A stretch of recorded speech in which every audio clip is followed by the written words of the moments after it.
ऐसे बोलूंगा तो। नमस्कार जी सर। दर्शकों, कार्यक्रम का आगाज हम एक शेर से करेंगे।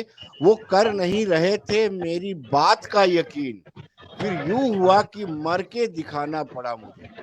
ये ऐसी हालत जो है ये बनी है जो रिजर्व कैटेगरी के मुलाजिम बार बार वो कह रहे हैं कि वहां पर सुरक्षा का माहौल माकूल नहीं है और वहां पर जाना मतलब मौत के साथ खेलने वाली बात है। लेकिन सरकार कहीं ना कहीं नए नए फरमान जारी कर रही है। अब सरकार ने बायोमेट्रिक अटेंडेंस की धमकी दी है और इस वक्त विपिन जी हमारे साथ मौजूद है। विपिन जी, क्या कहेंगे आप?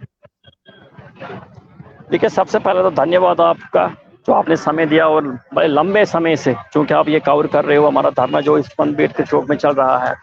जरूर ये मर मर के जीने वाली ही बात है। ऐसी स्थिति में जबकि ये कर्मचारी धरने पे हैं और धरने पे ये किसी 5% डीए या एचआरए के लिए नहीं बैठे और ना ही अपनी खुशी से हम यहाँ पर बैठे हैं। सामने सामने बात है, अगर धरना दे रहे हैं तो कोई ना कोई समस्या, कोई पीड़ा, कोई दुख, कोई तकलीफ होगी। और ऐसी स्थिति में अगर ऐसे ऑर्डर्स निकाले जाते हैं, ये कहा जाता है कि आप ड्यूटी को रिज्यूम कीजिए, आपकी बायोमेट्रिक अटेंडेंस की बात की जाती है, जबकि प्रशासन को और खास तौर पे मैं आपके चैनल के माध्यम से बताना चाहता हूं, जितने भी कर्मचारी यहाँ पर इस वक्त धरने पे हम बैठे हैं, Jammu based reserve category employees है, इन कर्मचारियों के पास किसी के पास भी कश्मीर में सेफ और सिक्योर अकोमोडेशन नहीं है जी। जिन घरों में हम रहते थे, हम रेंटेड अकोमोडेशन पे रहने वाले एम्प्लॉइज थे। आज की स्थिति में हम वहां जाएंगे तो रहेंगे कहां पर? मैंने अक्सर कहा है, अगर हमें वहां बुलाएंगे तो या तो हमें सड़कों पर ही टेंट लगा के बैठना है, या फिर ये सरकार को सोचना चाहिए कि अगर इन कर्मचारियों की हम बायोमेट्रिक अटेंडेंस की बात करते हैं तो ये बैठेंगे कहां पर? ना हमारे पास गवर्नमेंट अकोमोडेशन है, ना कोई हमें अपने घर में रखने को तैयार है। तो फिर कम से कम ये स्थिति वैसी नहीं है और ऐसे ऑर्डर्स निकालने से पहले जरूर उनको ये संज्ञान लेना चाहिए कि ये कर्मचारी जो है ये इस हालत में बैठे हैं कि आगे कुआं है और पीछे खाई है, तो ये जाएंगे कहां पर? इसके अलावा मैं ये भी कहना चाहता हूँ, कम से कम ये यकीन नहीं कर रहे, आप क्या मर के ही दिखाना पड़ेगा इनको? सरकार भरोसा ही नहीं कर रही है कि वहां पे इतना खतरा है, इतना जोखिम है और कितने आपके करीबी लोगों ने आपके हाथों में अपनी जान गंवाई है। देखिए, जो रजनीवाला के इंसिडेंट हुआ और कुछ एक हफ्ता पहले ही जो इंसिडेंट वहां ग्रामीण बैंक के मैनेजर के साथ हुआ, आपके सामने है। मीडिया फ्रेटर्निटी जो है वो हमसे बेहतर जानती है, चीजों को अच्छी तरीके से जानते हैं। आपको पता है क्या हो रहा है। डर के साए में, भय के साए में आप किसी कर्मचारी से उसकी सर्विस को नहीं ले सकते। अगर मान लो आप इनको जोर जबरदस्ती करके बुला भी ले लेते हो और उसके बाद अगर कोई इंसिडेंट हो जाता है तो मुझे नहीं लगता कि प्रशासन फिर जवाब दे पाएगा इस बात को लेकर। और मैं सीधी सी बात बताता हूँ, स्थिति है नहीं। सबसे पहले जरूरत है इस वक्त जो आवश्यकता हमारे पास है कि इन कर्मचारियों के अंदर 3,500 कर्मचारी जो माइनॉरिटी में जम्मू के रहने वाले थे और कश्मीर में अपॉइंटेड हुए हैं या किसी तरीके से वहां काम कर रहे हैं, इनके अंदर एक विश्वास जगाने की बात सरकार करे इस वक्त। ये विश्वास तभी जागेगा जब इनके साथ संवाद होगा। अगर ट्रांसफर पॉलिसी की मांग कर रहे हैं, बिल्कुल जायज है और मैं आशा और उपेक्षा करता हूं कि सरकार जो है जल्द से जल्द ट्रांसफर पॉलिसी की नोटिफिकेशन लाए। मैंने तो पहले भी कहा है, बहुत बार कहता हूं, इस बार की जो दीपावली है, क्योंकि भगवान रामचंद्र जी का वनवास जब खत्म हुआ था 14 वर्षों का, तब जाके जब वो वापस अयोध्या में आए तो उन्होंने दिए जलाए और दीपावली शुरू हो गई। तो हम भी चाहते हैं कि कम से कम ये कर्मचारी जिनको 15 वर्षों का वनवास हो चुका है, इनका वनवास खत्म कीजिए। इस बार की दीपावली ये जम्मू में मनाएं और मैं उसी वक्त मानूंगा कि जम्मू कश्मीर एक नया जम्मू कश्मीर आपके सामने बना है। विपिन जी, मैं हूं ना एक मूवी थी, उसके हीरो कल परसों आपके पास आए थे, जो भारतीय जनता पार्टी के स्टेट प्रेसिडेंट हैं रविंदर रैना जी। तो उस मैं हूं ना के हीरो ने आपसे क्या वादा किया था? देखिए, मैं जहां तक कहता हूं, परसों भारतीय जनता पार्टी के जम्मू कश्मीर के अध्यक्ष रविंदर रैना जी यहाँ पर अम्बेडकर चौक में आए थे। मैंने उनसे भी कहा, बहुत देर कर दी मेहरबान आते आते, जरूर देर हो चुकी थी और वो आए, हम स्वागत करते हैं। आपने ये नहीं कहा देर आए दुरुस्त आए। मैंने ये भी कहा देर से ही सही, लेकिन हमारी भावनाओं को समझा जरूर।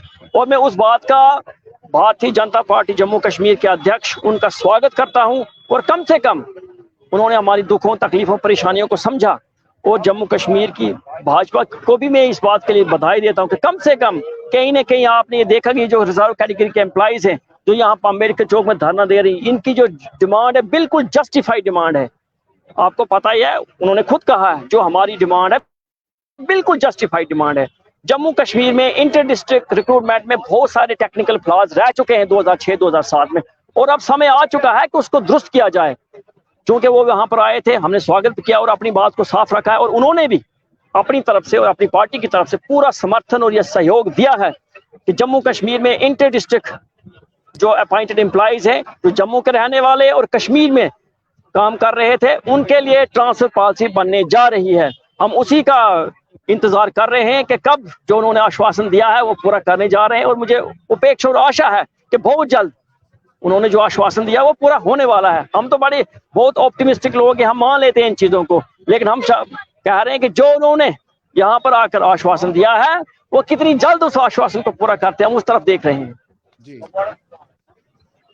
लेकिन विपिन जी, सवाल ये उठता है, ऐसा ही आश्वासन उन्होंने उनको भी दिया था डेली वेजर्स को, और आपको पता होगा राजौरी में डेली वेजर्स ने कूच किया था तो उन सबको अरेस्ट, रात को ही अरेस्ट कर लिया था, और कहीं आपको भी ऐसा ही आश्वासन दिया है, और साथ ही साथ वो कश्मीर ने बायोमेट्रिक सिस्टम का भी फरमान जारी कर दिया।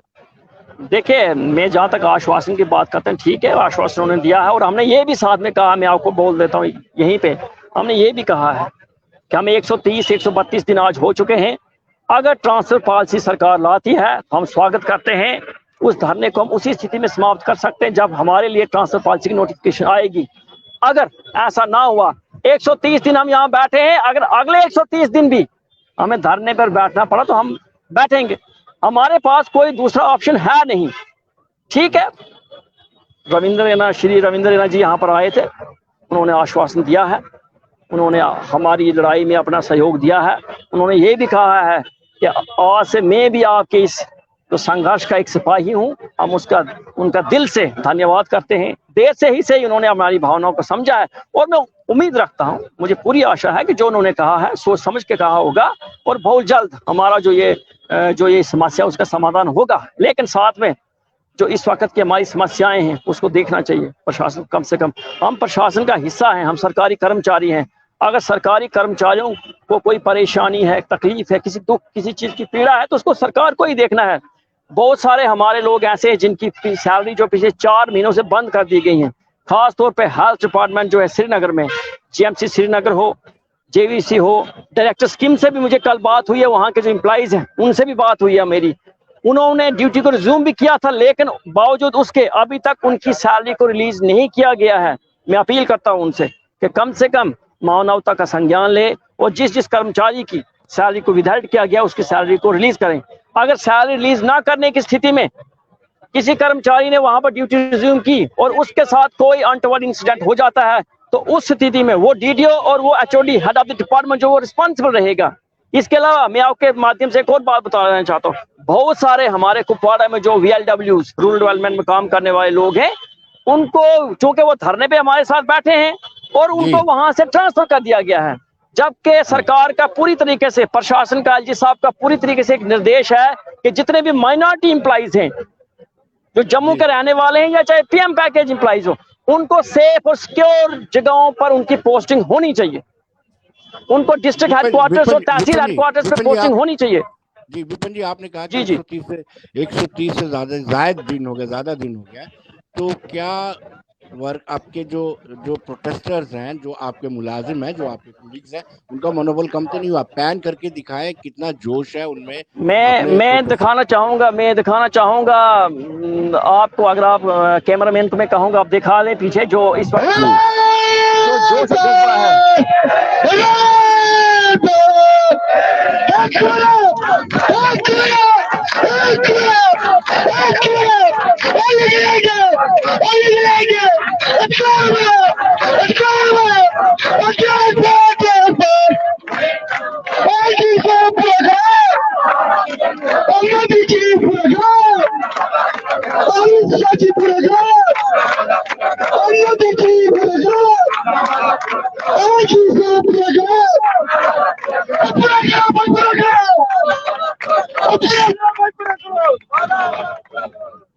सर, जी सर। विपिन जी, अब सवाल ये उठता है कि एलजी साहब बड़े पॉजिटिव हैं आपके मामले को लेकर कि आपसे जब उनकी मुलाकात हुई थी उन्होंने माना बिल्कुल। था कि ये मानवता का मुद्दा है। तो कौन ऐसे लोग हैं जो एलजी साहब को मिसलीड कर रहे हैं? उनके सराउंडिंग में कुछ ऐसे लोग हैं, ऐसे ब्यूरोक्रेट्स हैं देख जो मानवता की बात नहीं करते हैं। देखिए, एलजी साहब जो है, आपको पता है, विकास पुरुष उनको कहा जाता है। और वाकया मैं हमेशा सकारात्मक सोच रखता हूँ, और बिल्कुल जो आश्वासन उन्होंने दिया था उसकी दिशा में वो बढ़ रहे हैं आगे, ऐसी कोई बात नहीं है। जम्मू कश्मीर में एलजी साहब से बड़ा कोई नहीं है। उनके दिशा निर्देशों का पालन करना हर किसी का कर्तव्य है, और अभी तक किया भी जा रहा है। हाँ ठीक है, कुछ लोग हैं, मैं अब उनका नाम नहीं लेना चाहता, लेकिन कुछ लोग हैं, कुछ जो जानबूझ के समस्या को और ज्यादा जटिल करने की यहाँ पर प्रयास करते हैं। मैं इतना ही कहूंगा, कम से कम एलजी साहब ने आश्वासन दिया है, अगर आश्वासन दिया है तो मैं बिल्कुल ये कह सकता हूँ उस आश्वासन को वो पूरा जरूर करेंगे। जो समय लग रहा है, हम उसकी तरफ इशारा कर रहे हैं कि इतना समय नहीं लगना चाहिए था। अब वो कौन सी समस्या है, कौन सी वो बात है, वो कौन सी शक्ति है जो वो उसको वो रोक रही है? बल्कि मुझे लगता है कि जो आने वाला समय है, मैंने अभी भी कहा है कि इस बार की जो दीपावली है, ये कर्मचारी चाहते हैं कि इनकी ट्रांसफर पॉलिसी की नोटिफिकेशन निकले और ये दीपावली यहाँ पर मनाए जरूर। मैं एलजी साहब से ये भी निवेदन करता हूँ कि आप देखिए, इस वक्त ये कर्मचारी जो आपकी तरफ एक बहुत बड़ी आस लगा कर देखे हुए हैं, हमें पूर्णतः विश्वास है आप पे, जो आप करेंगे वो हमारे लिए ठीक करेंगे।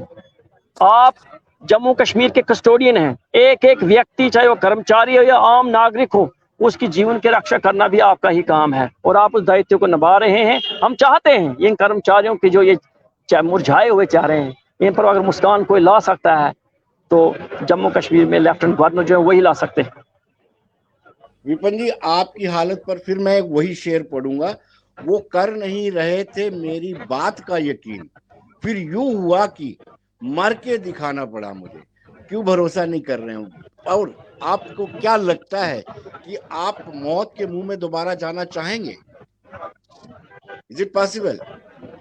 देखिए देखिए सर, एक कर्मचारी के लिए मैं मानता हूं, एक कर्मचारी के रूप में हमारे बहुत सारे कर्तव्य हैं, लेकिन उस कर्मचारी को हम दूसरा रखेंगे और एक इंसान के इंसानियत के नाते अगर हम देखेंगे तो एक व्यक्ति के पास उसके जीवन से बड़ा कुछ नहीं है।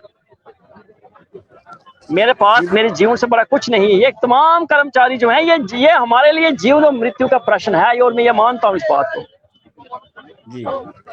तो ये मुझे लगता है वो मरने की नौबत नहीं आनी चाहिए। कम से कम ये जीवन का मसला है, इसको आप संज्ञान लीजिए। मैं इतना ही कहता हूँ, किसी वो अधिकारी जो ऐसे ऑर्डर्स निकालते हैं कि जी आप ड्यूटी को रिज्यूम करें, बायोमेट्रिक, उनको ये सोचना चाहिए। ठीक है, रूल्स रेगुलेशन चलते हैं, लेकिन मानवता के आधार पर इन चीजों को देखना चाहिए। तमाम कर्मचारी जो यहाँ धरने पे बैठे हैं, अगर ये जम्मू कश्मीर के कर्मचारी हैं, जम्मू कश्मीर के प्रशासन का हिस्सा हैं, इनकी दुख तकलीफें और पीड़ाओं को जम्मू कश्मीर के प्रशासन ने ही देखना है। मेरी हैरानगी की बात हो जाती है कि जब तक लोग सड़कों पर न उतरे, धरना ना दें, यहाँ पर चीखें ना, चिल्लाएं ना, और फिर आपने सच कहा, जब तक मर कर ना दिखाएं तब तक कहीं ना कहीं पर इनकी बात को सीरियस नहीं लिया जाता है। वो मरने तक बात नहीं पहुंचनी चाहिए। हमारा ये जो है ना, जो डिमांड है, हमारा इससे एक भावनात्मक रिश्ता है। 15 साल हो गए हैं हम लोगों को अपने घरों से दूर। जम्मू कश्मीर में इंटर डिस्ट्रिक्ट रिक्रूटमेंट में अगर कोई टेक्निकल फॉल्ट रहा था, ये टेक्निकल फॉल्ट कोई ऊपर से नहीं आए हैं, कोई पत्थर की लकीर तो है नहीं जिसको ठीक ना किया जाए, जिसको मिटाया नहीं जा सकता है। भारत के संविधान में सैकड़ों बार संशोधन करके, अमेंडमेंट करके उसको बेहतर किया गया, उसमें अच्छा, अगर कहीं अच्छा करने की गुंजाइश उसको किया गया है। हर चीज में इंप्रूवमेंट की गुंजाइश रहती है।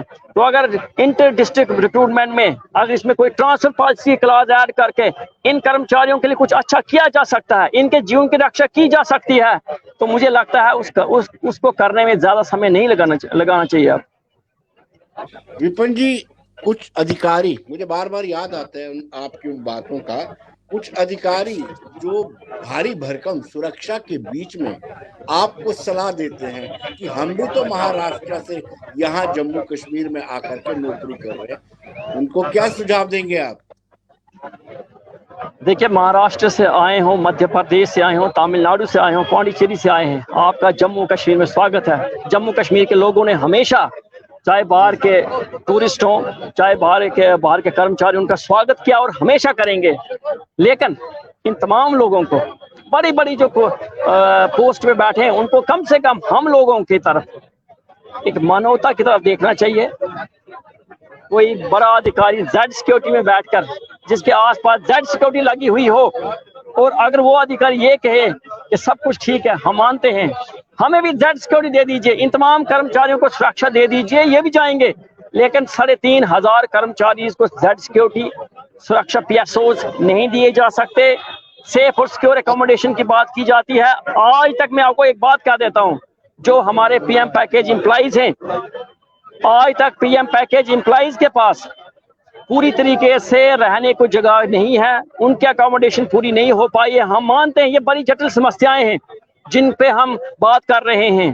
तो फिर इन 3,500-4 हजार कर्मचारी जो जम्मू बेस्ड एम्प्लॉइज हैं, इनके लिए रातों रात अकोमोडेशन का बंदोबस्त करना, इनके लिए वो सुरक्षा का ग्रिड तैयार करना, ये मुमकिन नहीं है। सरकार को चाहिए, प्रशासन को चाहिए। हम प्रशासन के साथ खड़े हैं, हम काम करना चाहते हैं, हम पिछले 15 सालों से काम कर रहे हैं और आगे भी करना चाहते हैं। लेकिन कम से कम ये समस्या ऐसी है, बंदूक के साए में आप किसी कर्मचारी से उसकी ड्यूटी नहीं ले सकते। मैंने बहुत सारे कर्मचारियों को देखा है, हम जब स्कूल में जाते थे तो एक नजर ब्लैक बोर्ड की तरफ होती है और एक नजर स्कूल के गेट की तरफ रहती है। एक स्कूल टीचर, मास्टर, लेक्चरर, उसके पास सिर्फ एक मार्कर पेन होता है, तो एक कलम उठाकर किसी के AK-47 के साथ मुकाबला नहीं किया जा सकता। लेकिन विपिन जी, अब सवाल उठता है कि आप वहां पर अगर बड़ा मजबूर भी करते हैं, लेकिन जिनके घरों में आप रहते हैं वो भी अपने आप को रिस्क में महसूस करते हैं कि कहीं उनको भी टारगेट ना बनाए। जी, निश्चित रूप से मैं ये बात मानता हूँ। देखिए, जहाँ पे हम रह रहे हैं, 15 साल हमने वहाँ लगाए हैं, वहाँ बैठे हैं, हम रेंटेड अकोमोडेशन में ही रहते थे। लेकिन जरूर आज की स्थिति में वो नहीं रही है।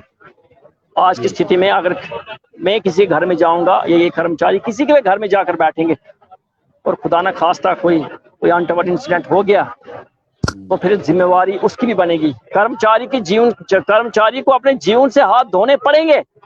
लेकिन जिसके घर में अगर खुदा ना खास्ता ऐसी कोई चीज हो जाएगी, तो जिम्मेवारी उसकी भी बनेगी और कहीं न कहीं प्रश्न चिन्ह उस पर भी लगेगा।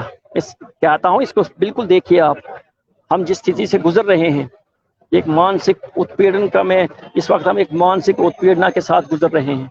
कम से कम इन कर्मचारियों की मांग जो है बिल्कुल जस्टिफाइड है।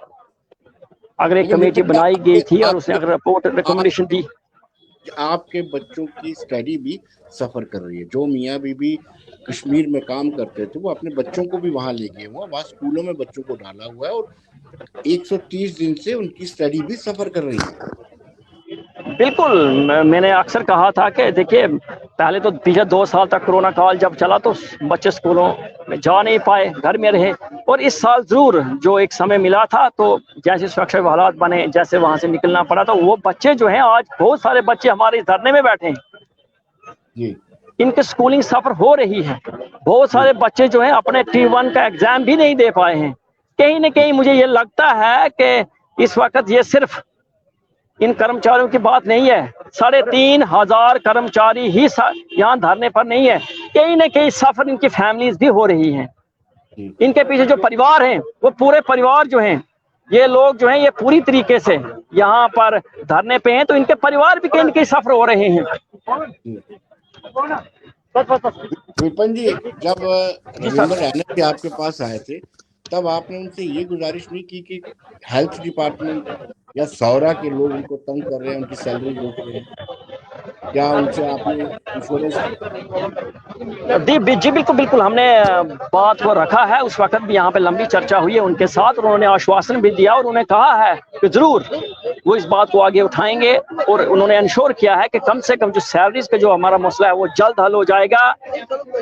मैंने उस वक्त भी कहा था, चूंकि हमारा दीपावली का पर्व आ रहा है, करवा चौथ भी आ रहा है, तो उस उपलक्ष्य में कम से कम जितनी भी माइनॉरिटी एम्प्लॉय जिनकी सैलरी पिछले 4 महीने से बंद है, उसको सरकार रिलीज करे। और उस बात को लेकर उन्होंने पूरी तरीके से आश्वासन दिया है कि सैलरी के लिए वो बात उठाएंगे और हर संभव प्रयास करेंगे कि सैलरी जो है जल्द से जल्द इन तमाम कर्मचारियों की जो है रिलीज हो जाए।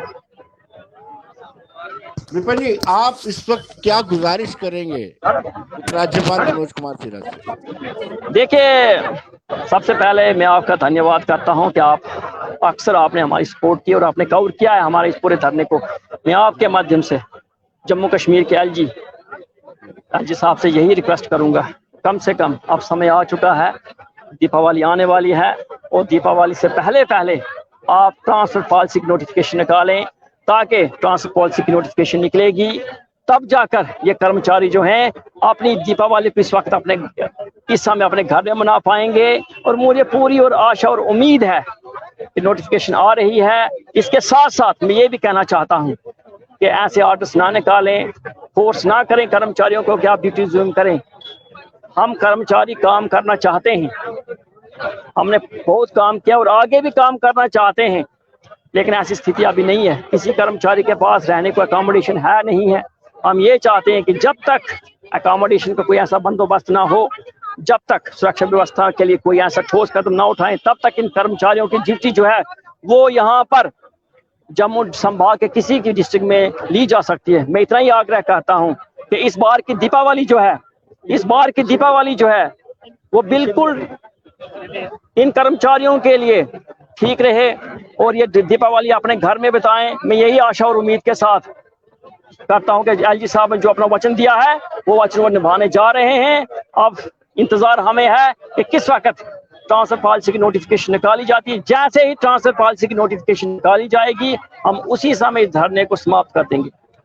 बहुत बहुत शुक्रिया आपको और उम्मीद करते हैं कि सरकार और खास तौर पर एलजी आपकी सुनवाई करे और जो जेन्युइन डिमांड्स हैं आपकी उनको फुलफिल करे। आपकी एक ही मेन डिमांड है, आप चाहते हैं कि ट्रांसफर पॉलिसी एक कॉम्प्रिहेंसिव ट्रांसफर पॉलिसी फॉर्मुलेट हो। बाकी सारी चीजों पे चर्चाएं हो सकती हैं, सब चलेगा, ये जिंदगी के साथ सब कुछ चलता है, लेकिन जो सबसे हमारी मुख्य मांग है इंटर डिस्ट्रिक्ट एम्प्लॉइज के लिए ट्रांसफर पॉलिसी, जैसे ही ट्रांसफर पॉलिसी की नोटिफिकेशन आएगी तब जाकर इन कर्मचारियों के अंदर विश्वास पैदा होगा। और आज सबसे बड़ी जरूरत है कि एलजी साहब जो हैं हमें अपने बच्चों की तरफ देखें। हम उनके बच्चों की तरह हैं। अगर उनके बच्चे यहाँ पर धरना दे रहे हैं तो मुझे लगता है वो जरूर कुछ न कुछ सोच रहे होंगे और जल्द से जल्द इन मुरझाए हुए चेहरों पर एक खुशी की लहर जरूर दौड़ेगी। बहुत शुक्रिया विपिन जी, और उम्मीद करते हैं क्योंकि एलजी खुद पॉजिटिव है और उम्मीद करते हैं कि आपकी डिमांड को फुलफिल किया जाएगा। धन्यवाद।